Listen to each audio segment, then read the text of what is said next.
Hi folks, Matt Keevy here with the Longview School District Technology Department.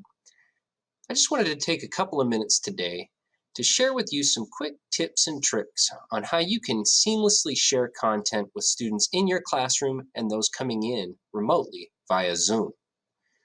Now, in order to accomplish this the most efficient way possible, we're going to want to start by ensuring that our projection options are set to duplicate the content on our local monitor at our computer with that up on our projector. In order to do that, you're going to want to hold down the Windows key on your keyboard and tap the letter P. When you do that, you're going to see this Project Options menu pop up. You just want to make sure that Duplicate is the option that's highlighted and selected. You can see that I've got that here, so we know that everything on my local monitor is being displayed on my projector, and we're ready to start our Zoom meeting. Come over here, we're going to start our Zoom meeting.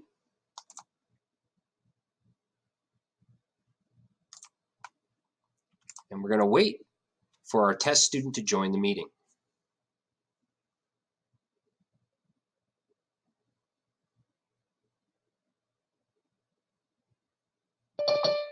There's our test student. We'll go ahead and admit them from the waiting room. With our students coming in remotely, now joining us live with our students that are in person, we can go ahead and get started sharing content. To do this, you're going to rely heavily on the Share Screen button in the lower portion of the Zoom dialog. You've got a variety of options when it comes to sharing content through Zoom, and because we're duplicating what's on our local monitor up to our projector, everybody's going to see the same thing. That could be a web browser, or it could be a PDF, or it could be a different type of document that you've already prepared. We'll start by selecting our Chrome browser.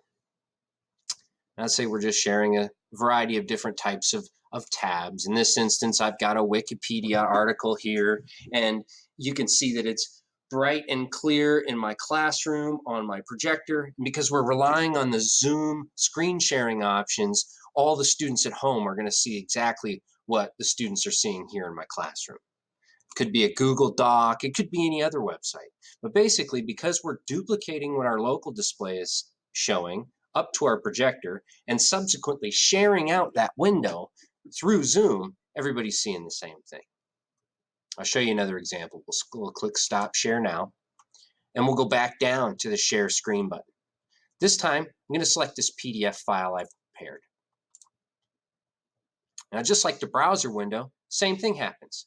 Very clear picture for my students in the classroom, and because we're duplicating the content and using screen sharing in Zoom, all the students at home are seeing exactly the same thing.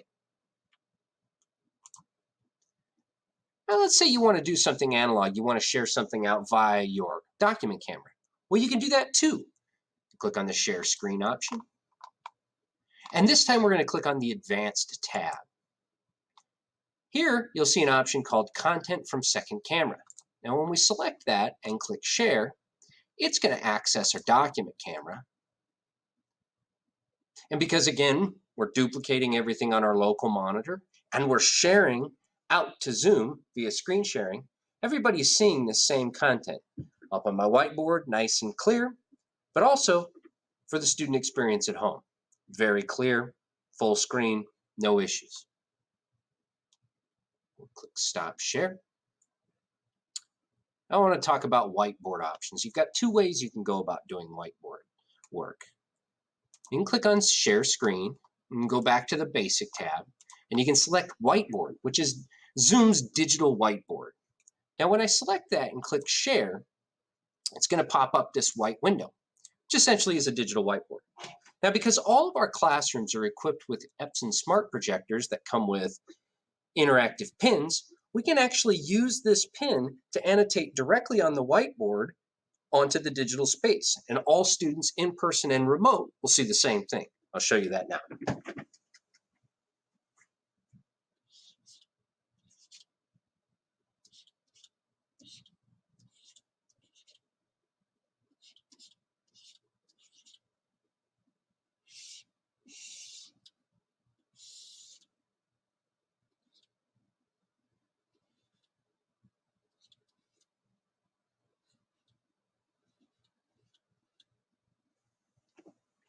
can see, nice and clear, albeit not the best drawing I've ever done, but very clear for my students at home via Zoom, and also the students coming in to my class physically.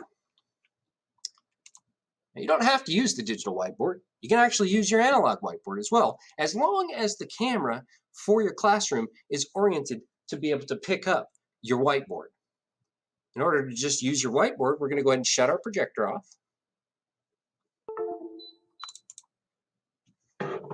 And then it's the same deal. Basically, we're going to write on our whiteboard.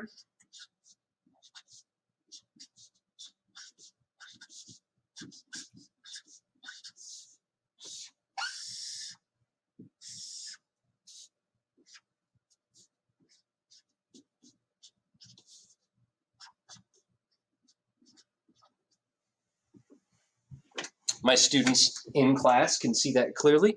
And because I've got my camera oriented in such a way that it can pick up my whiteboard, the students at home are going to see that as well, just as if they were seeing me in person. That's all there is to it. Essentially, we want to make sure that we're duplicating whatever's on our local display up to our projector, and then we want to make sure that we're relying heavily on the share screen options contained within Zoom. That's it for now. I'm Matt Keevy with the Longview School District Technology Department. Thanks very much for your time and attention.